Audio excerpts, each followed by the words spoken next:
হাজার বছর ধরে আমি পথ হাঁটিতেছি পৃথিবীর পথে। সেই হল সমুদ্র থেকে নিশীথের অন্ধকারে মালয় সাগরে অনেক ঘুরেছি আমি। বিম্বিসার অশোকের ধূসর জগতে সেখানে ছিলাম আমি। আর দূর অন্ধকারে বিদর্ভ নগরে আমি ক্লান্ত প্রাণ এক। চারিদিকে জীবনের সমুদ্র সফেন আমারে দুদণ্ড শান্তি দিয়েছিল নাটোরের বনলতা সেন। বনলতা সেন, বনলতা সেন।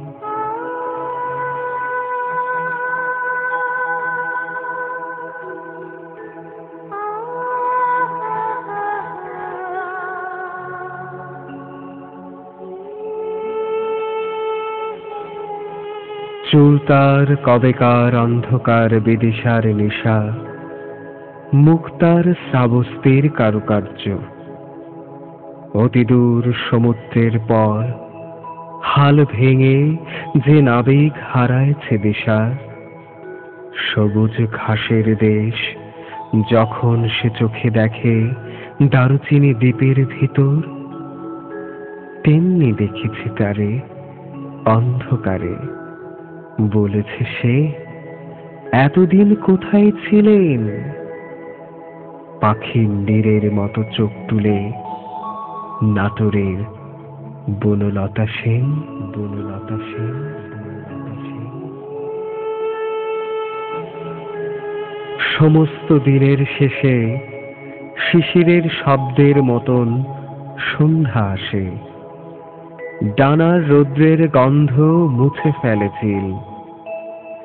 পৃথিবীর সব রং নিভে গেলে পাণ্ডুলিপি করে আয়োজন। তখন গল্পের তরে জোনাকির রঙে ঝিলমিল। সব পাখি ঘরে আসে, সব নদী ফুরায়, এ জীবনের সব লেনদেন।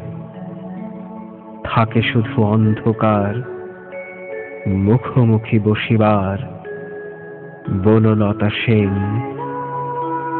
বনলতা সেন, বনলতা সেন,